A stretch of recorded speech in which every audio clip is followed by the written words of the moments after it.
Christ is risen. Lord is risen indeed. Hallelujah. Please be seated.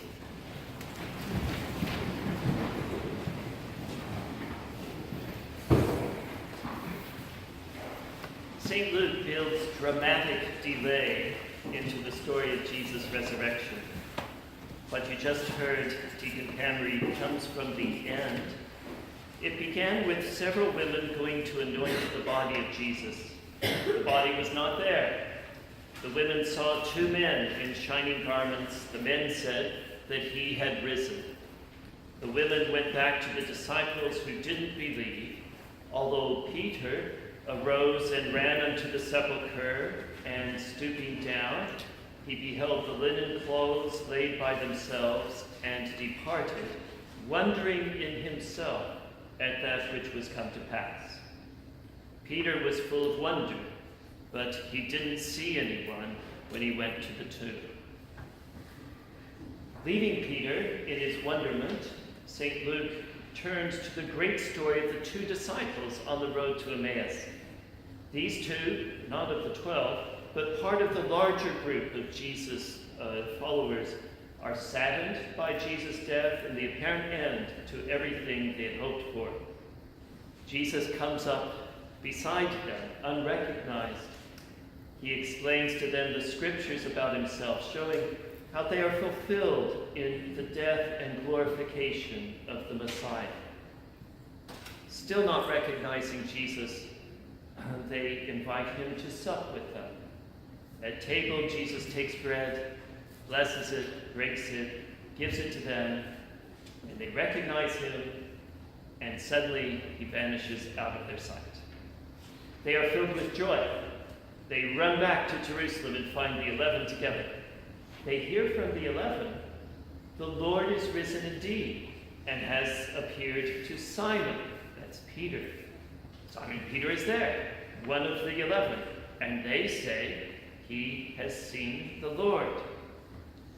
So Luke thus manages, A, to make Peter the first one the Lord speaks to after his resurrection, and B, to make Jesus appear to Peter off screen. While Jesus appeared to Peter, we have this long story about the road to Emmaus. When did it happen? It seems to me it must have happened when Peter was walking back. After he left the tomb, when he was full of wonder at the empty tomb, he was the only one of the men who had run after the women's report to see what was there. It's subtle what Luke is doing. It's between the lines. We are not told any details, yet it's clear it happened. So by this point, Jesus has appeared to Peter, and he has appeared to the two at Emmaus after talking with them on the road. And now, today, it comes to a head as Jesus appears to all the disciples. While they were still speaking of what they had seen, Jesus himself stood in the midst of them and said unto them, Peace be unto you. They were terrified. They thought they were seeing a spirit. Why are ye troubled? And why do thoughts arise in your hearts? Behold my hands and my feet, that it is I myself. Handle me, and see, for a spirit hath not flesh and bones, as ye see me have. Jesus then showed them his hands and his feet. They still didn't believe. St. Luke puts it strikingly, they believed not for joy. We say something similar.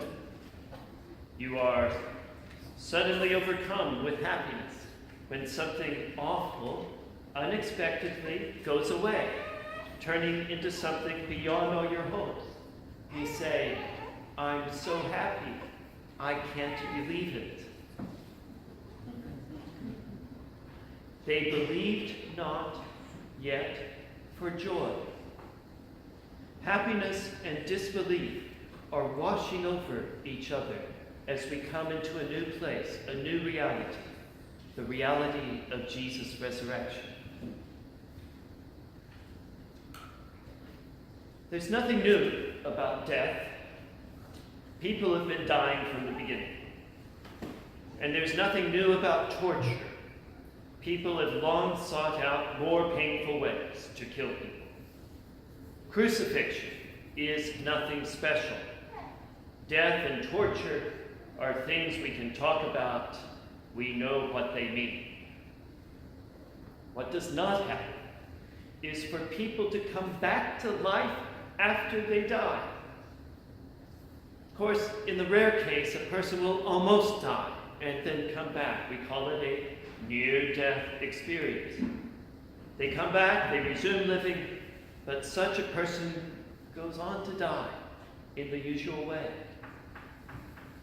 The miracle of Lazarus, Jesus' friend, goes further.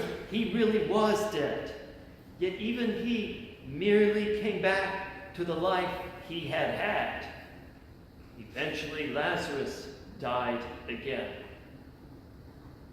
The resurrection of Jesus is unique. It had never happened before, and it has not happened since. It is a one-off until the end. Then our faith proclaims there will be, and we will say this in a few minutes, the resurrection of the dead. But what will that be like? We do not know. So far, we have only the single instance of Jesus. Here's the problem. You can't describe something that happens only once. You can say it's like something, but immediately you have to add that it is also unlike. You can never say what it is exactly. And that's the deep reason why the four Gospels say different things about the resurrection of Jesus. They are trying to describe a unique event, not merely that something, it's not merely something that happened to happen only once, but it's something that is in principle unique, something that happened once and cannot happen again until the end. It cannot happen again within the terms of this universe. The body Jesus has after his death, the body he has when he leaves behind in the sepulchre those linen cloths that Peter and others saw, that body is apparently neither naked nor clothed.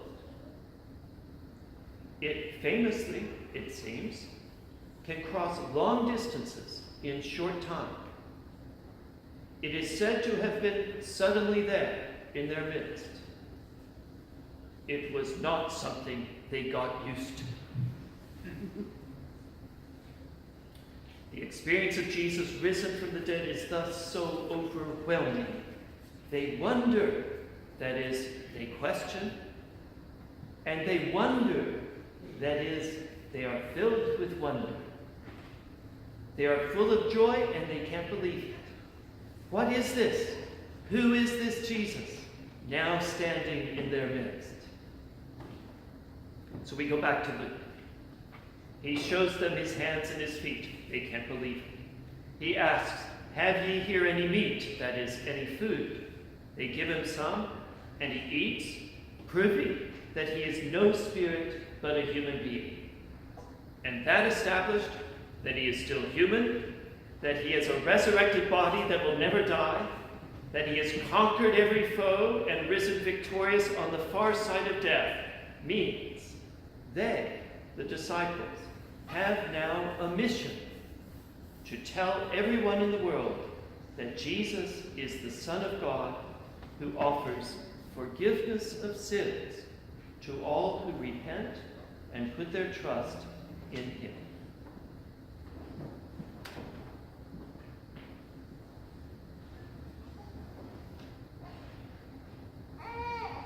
If you please, I will add a postscript to this, my last sermon to you as interim dean.